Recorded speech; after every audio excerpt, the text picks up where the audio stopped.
this. And then I think the topic has changed so much in just the last week or so, and that is, are we in Civil War 2.0? Are we headed to Civil War 2.0? There's an article that came out pretty much right after the Rayshard Brooks shooting, when Jared Roth was overcharged, basically. And the premise at that time was that was going to lead to more division, would lead to more civil war. And I'm actually more inclined to agree with that than some of the other theories. But let me read a little bit from this article. This is a former police detective.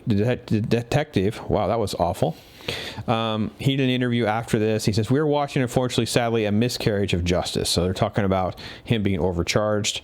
Then going into talking about the divisiveness of that, how it's going to fuel a renewed protest and rally and anger if these officers get reduced charges or don't get convicted and those kinds of things. No doubt. So this prompted the American Prospect. His name is Robert Kuttner. He wrote an article and used this very inflammatory language that America is as close to civil war as it has come since 1861. And once again, the central driver is America's founding stain: deep, persistent, brutal racism. So he goes on, he talks about the FDR era leading into those kinds of things. They include every demonstration of peaceful protesters on the side of the line with coilless, vicious cops on the other. He's not biased at all, as you can tell, right?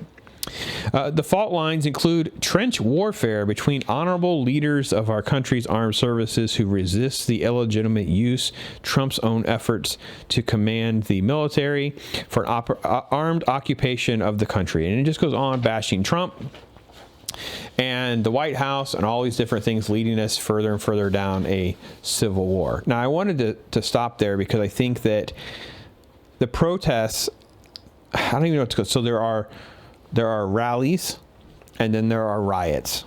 There's really not much in between anymore. So people walking, some have fists up, they're saying a few things, might chant a few things, but then there are people that are trying to rip statues down.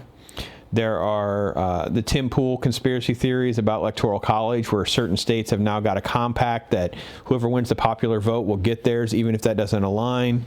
So that could create a divide where both sides think they won.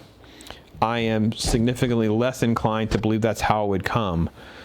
But where are you at on this divide? Is it the worst it's ever been since 1861, as this professor puts it? Well, in my lifetime, it's the worst. It's worse than 1968. I thought so too. I would say the 1960s were significantly worse. No, I think right now is worse. You think it is worse now than the 1960s? Yeah. Just because you have this population that is rebelling against anything that's American right now. Okay. Yeah, I mean, that is a distinction. I've never seen that before. That's true. Yeah, it's really bad, and I really believe it goes back to Marxist beliefs, and I'm actually seeing that a lot of the Black Lives Matter folks being called Marxists now because of some of their remarks on we want to burn the whole thing down. The way they're talking about random statues. They've torn down statues of abolitionists, of Ulysses S. Grant, of people that are freeing slaves or freed slaves, that the extension of their intersectionality has gone too far for certain folks, and that's created some of that. Do you feel that, first and foremost, can it be, what do you think stops any of this? Or you think we're just on a slippery slope where we may see some highs and lows, but this is pretty much here for now until at least through November? It's going to be here until localities do something about it. Okay. And they're just not. I mean, I understand that the Seattle mayor may start making some moves against CHAP or whatever it's called now. Well, Chaz is gone. Yeah. They disbanded. They did. They're yeah, gone they now. put out a statement. They have a PR department. So they put out a statement. Okay, well. And they're giving it all back. They're going to be more online again, and they're all so proud of themselves. But I think more important than Seattle is we saw President Trump sign 2 executive orders in the last couple of days, really enacting the National Guard around federal property. We shouldn't allow them to destroy federal statues, federal property, protecting those, and that they will treat the people that have vandalized state property statues using the feds as more of a federal, it's a federal offense and not just a local city offense. Yeah. So there's a difference between federal property and city property. Right. Now, cities... Now, the thing is, Trump didn't need to do that because there are already laws on the book for every one of those things. He was making more, obviously, as a political and a public relations stance. That's my point. Yeah, no, I think it was all just a stunt just to do that. That's why I really say it's really up to the localities. I mean, Trump can do what he wants right there around the White House and in D.C. It's federal property. Right. But all these other places they've all been private as far as I know. Now, I could be wrong because I don't know. And trust me, the list of statutes at this point is so long. Yeah. So, I mean, I understand what he was doing, and it'll definitely hype up his base and all that. And I'm not opposed to it. I'm just like, it wasn't really necessary because it didn't really add anything to it. Right. But what is the determining factor as we kind of move forward? Do you think this is actually going to be something we can heal from? What brings the country to calm down a little bit? Is there anything that? Well, can you negotiate with a Marxist? No. No. And you mentioned, will this change at the end of the year? And I'd venture to say no, because even if Biden's in office, that's going to give them more. I think they win-win. I think Biden wins, he'll placate to them. Mm-hmm, exactly. If Trump wins, they'll riot more. Yeah. Now, I mean, it's gonna come down to police power versus criminals, basically, and see what comes out of that. If they arrest enough people and you know you're going to get arrested, then you won't do it. Yeah. And if you're a Marxist that's doing it, now some of the complications have been in certain cities. New York City has been very public that they have actually released the prisoners. So they get arrested for doing it, and then they go out and do it again. Yeah. And they do it again. So then we end up with what. Again, I hate just plugging Tim Pool so much, but some of his stuff is very unique. I've heard him use a term called tourist activists. So these are the people that basically work for Black Lives Matter and other agencies, Antifas, and they go anywhere. So they've been in Turkey, they've been in China, they've been wherever, and they're there to just basically rabble-rouse, right? They just stir people up and basically have an attorney that are going to get them off, so they know that they can do whatever they want to do. Somebody's got to be funding it. And they just, I mean, I'm going down the conspiracy theory of the money. But if they're going to other countries. Oh, this is a huge organization. City to city, right. Somebody's funding this stuff. So that's, to me, at the backbone of the divide, right? Black Lives Matter. No one disagrees that Black Lives Matter. But the problem is every time we're hearing the term Black Lives Matter, it's now an insinuation that when you're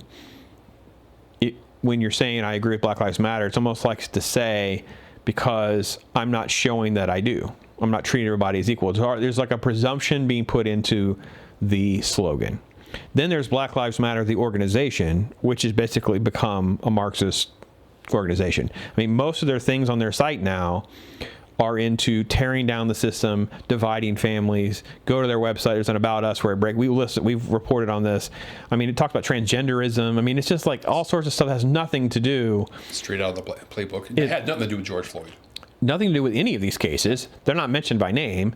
It's just these general things, but it's just basically like tearing down the system. And of course, the activists come out and says, "We'll burn everything down if we don't get our way."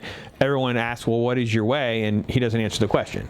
Well, I mean, we've actually heard from different leaders too. I mean, I have seen them on TV interviews, basically saying, "Yes, this is what we want. We want to tear the system down and rebuild it." I imagine their image in. Any student of any history knows how that ends up. So, but this is not a majority of people, and this is still very localized in certain big cities. And I say certain big cities; it's not every single big city. And you're still talking about a very small number of people in the grand scheme today. Yeah. No, I mean, I think it is. I think when you see surveys and you see 70% of people want to see their police arrest someone, when 54% of their people approve of keeping certain statues, you're not seeing a majority. And that's why they're so angry. They feel like they have something that's valid and they didn't win, so this is their response. Right, and that's what my whole point was. I said today, 2 years, 5 years from now. Oh, okay, yeah. Right, the population is going to shift more to that mentality because these people are coming out of college with that mentality, and they're going to propagate like that. Didn't we have a Marxist movement after the 60s, though? And it There's always been a Marxist movement. All right, I understand. But I think that there was a little bit of this, fear, and some of that came out of the 60s and 70s and other adults. But do you think it's... But you never saw the universities actually promoting the stuff with such fervor as you do today. Well, they bent the knee. No, I mean, They totally bent the professors. knee. I mean, you would think that living in Havana was better than living in the United States. That's a regular mantra now. Yeah. But they're not there. Now, did we talk about where all that stems from? I'm not sure people know this. So should we talk about where like Black Lives Matter started and the cases that they kind of stems I'm around? not really familiar. Okay, so when we go to Trayvon, some of the seeds were planted after Trayvon because you ended up with the media showing that they were going to control the narrative, and George Zimmerman was no longer Spanish. Trayvon's photos were not the photos that we saw of his most recent post, where he's flipping off the camera and he's basically dressed like a stereotypical gangster rapper or something like that. We saw jovial, happy, younger, smiling Trayvon. So the media, that was the first step for the media. It's like, this can work.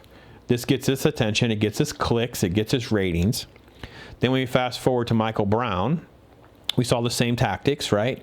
I spoke to someone recently. They didn't even know Michael Brown had been shot in the hand inside Derek Wilson's car when he was punching him in the face, trying to grab his gun. The gun goes off him in the hand. And that out of that and that whole hands up, don't shoot, that was all proven to be a lie, the autopsies, all of that is when Black Lives Matter was the first term that was used, the first time that it sort of came into existence. And it spawned a lot of different little groups.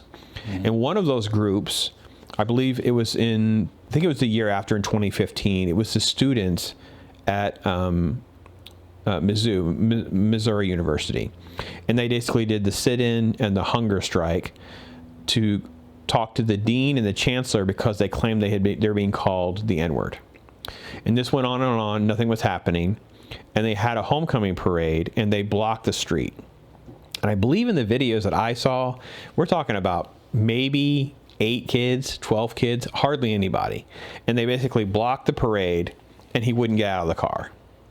So the PR from this video turned so bad that they had a press conference, and then ultimately the pressure in the media spin on how bad this guy is, ignoring the racism, it's all out of control. It spawned him and the chancellor resigning. So it enabled them to know this is how we can win. And then immediately you started to see these type of protest tactics used for everything. Mm-hmm. This is way before the Berkeley Shapiro stuff and professors being attacked but it goes back to that sort of time frame. And they're not under Black Lives Matter. A lot of these organizations have different names, but they're there chanting about that they still have chains. And I'm like, they allegedly were called the N-word, but they're chanting about having chains. And you're like, you're at a major university chanting about having chains on. Like, people in chains didn't have free speech to speak about being called the N-word. I mean, It was very clear this was a Marxist movement then. And then, of course, when you factor in the other shootings that are famous now, we talk about, I'll pick a name and I could tell you about the stories. Yeah. And that all gets conflated by Colin Kaepernick in this same time frame, right? Then that's when, he wears the cops are pigs. He starts kneeling. The Marxist roots really take in that this is not we can't treat these cases as an isolated thing. We treat them as a representation of all of the police and all of the system. Because if the black police officers, they're just as guilty because they're allowing this to happen. The black Republicans, you sold out because this is happening. The white people, you're just as guilty. So I think all of this is this festering thing that's been going on for so long. That is where I agree with you that it's not ending in November. That's where I agree with you that I'm not sure that we stop this slippery slope 2 years, 5 years, 8 years. It's going to have to take a different type of leadership. It's going to have to take some different type of narratives that are coming and working through some of these issues. Yeah. I mean, I just go back to these types of seeds are being planted in our young people, and they're going to sprout and they're going to grow. And I don't see that going away anytime. I think I love this term. This is the new normal.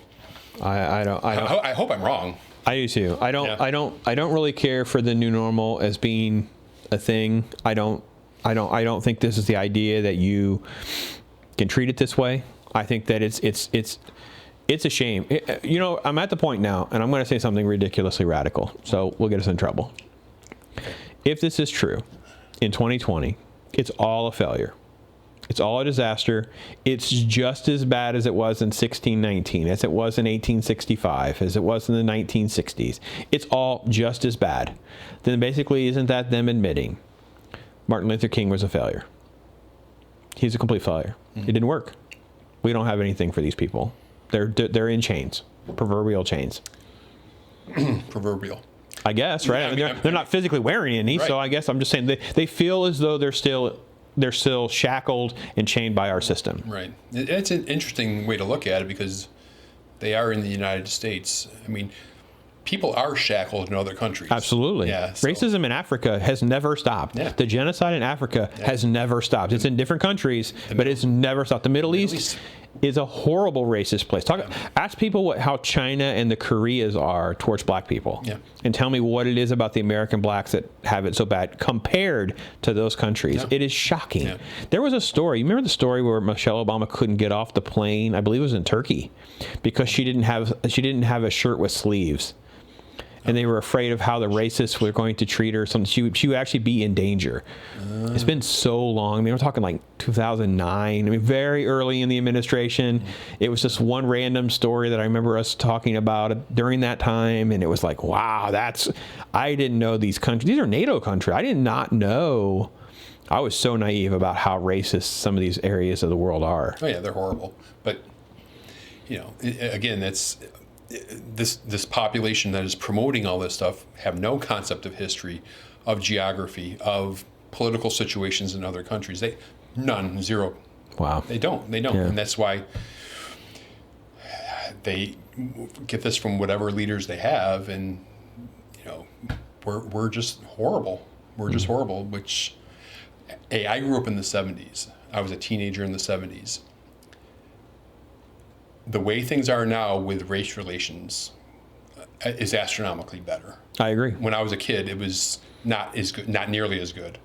I'll just leave it at that. I actually told someone recently, I felt like my generation was the first one where, all the stuff that had happened in the 60s, Martin Luther King and Malcolm X was talked about so much with us. We understood the violent versus nonviolent. The culture had shifted so much. You had Jefferson's and Archie Bunker, where this was basically being played out in real time, where there's no difference between you people. Like, there's nothing, right? The escalations of attention on sports dramatically changed. Like, the NFL was small potatoes back then. The NBA, these baseball was the number one thing, right?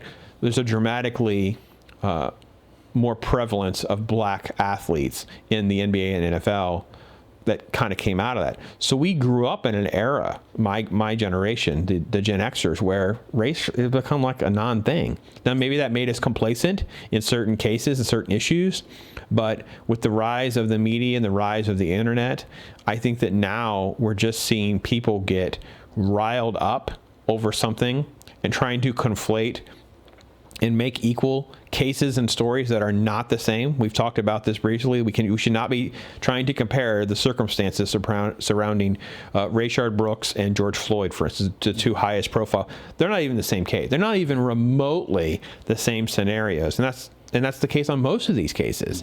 So, and how are those cases remotely reflective of the entire black community, how they're being treated by the system? There's a whole lot of presumptions being made. Yeah, and you'll see there's clips out there of people, black people in Chicago saying, "Why aren't you guys protesting when these young children are getting shot every week?" They had over 100 in a weekend. Yeah. And every weekend, I used to cover this stuff pretty regularly. We had somebody work with us, and there was usually 30 to 50 every single weekend. The south side of Chicago, the gang violence, the illegal guns, the illegal gun makers. I met with one. He was actually a former con who explained to me they can try to regulate these guns all they want. They have gun makers, guys that make unregistered, untraceable weapons for these gangs because they have so much money.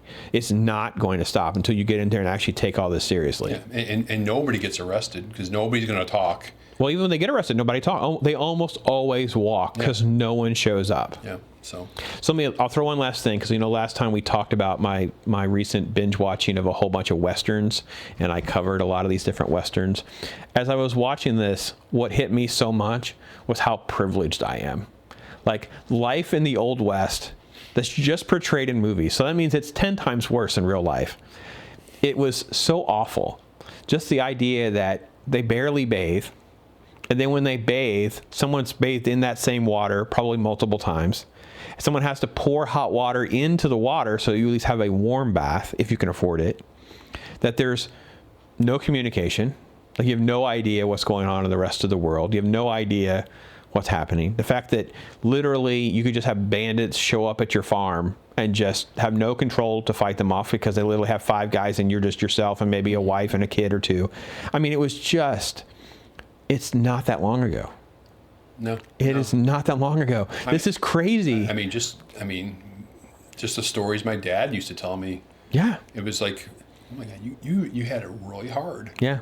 And I'm not even talking about Great Depression. I'm just talking about Old West. Great Depression. It's like the thought that you'd have to stand in line to get food. Get a block of cheese. Yeah. I knew someone who their grandma would tell us stories like for Christmas they thought they had hit the lottery or something because they got an orange in their stocking. No, they got just a gift. That was all they got was an orange. Yeah. I think they had to share the orange. I don't think that she got an orange. I think the kids got an orange during the Great Depression. They felt like they'd won the lottery. Yeah, man. I'm like, straight out of Charlie Bucket, man. It is beyond Charlie Bucket. By the way, I could talk about Charlie. Charlie Bucket makes me mad, man. Grandpa can stand up and dance. You should have been working, man. All you old people, you're laying in bed, whining and crying, and poor Charlie has to have the paper route. I don't like this movie, man. The movie's got a backstory. It's kind of dark. I love this movie. I'm just being difficult. I'm being a contrarian. Who's the writer, man? Roald Dahl? Yeah, he's fantastic. He's a weird dude, though. Fantastic. Good, great stuff. Great writer. Great stuff. So, all right, Civil War. I don't know. There's also a Boogaloo movement. You heard about that? We probably just got ourselves banned over there's a group that use that word, so they don't use the word Civil War. I do not want to do that. If it means this video gets, I don't care. This is a term they use. I'm just reporting what they do. I've never heard anyone actually say this, but they were included with Trump's executive order. So it talks about Antifa and this movement on the right too. Whatever these groups are, he mentions them by name. Is this something like the Proud Boys? Exactly, but it's actually a violent version. Oh, okay. They're trying to create this type of violence. The Proud Boys, I believe, are more just soft, vocal. They're kind of like hardline protesters. There's a biker group that's similar. Like, you aren't getting through these guys. They're big, they're strong, they know what they're doing. They're not physically going to move. They don't care if you hit them with a bottle. They're not, and some of them have gotten themselves arrested. I'm not trying to say these are good people, but these other guys, these Boogaloo Boys nonsense or whatever they are, they're literally trying to instigate violence from that side. I don't know. I only heard them about 2 weeks ago. That's the first time I ever heard. I had never ever met or heard anything about this. It's kind of like it's just now surfacing, but Trump mentions it, so there's something going on there. So I don't know. Maybe the feds. Maybe he's watching Tim Pool videos. Maybe. Would that be a treat, man? Oh my gosh, that'd be great. All right, folks. Tell me what you think. I don't know. Was there an end? Does Trump or Biden winning change the narrative or change the situation on the streets? Does any of these cases, does Derek Chauvin or Jarrett Rolfe, does their verdicts matter? Because that's not going to happen before November. That'll be 2021 at best. Maybe longer than that. And probably an appeals process when they're guilty. So we're talking about years before some of this would come to a head. But I don't know. I'd love to hear what you guys have to say. And there's probably like another stack of articles that I could do along this same topic, but we're trying to catch you up on what's going on. Listen, we got a whole bunch more stuff coming up. Talk about this stuff, including maybe Mike Pence would just be better. Maybe Trump should just move aside. Comments from Republicans. I think they're Republicans. I don't even know anymore. I don't understand how the system works anymore. They're not my people. I don't have people. They're Republicans. They're just not conservatives. From Bob. Hey, we're News Talk with Brandon and Bob. We're here to tell you about some of the facts so you don't have to waste your time watching CNN. We don't want you wasting any time with CNN. Or Fox or MSNBC or some of these other guys that are making a whole lot of money. Et cetera, et cetera. Not paying.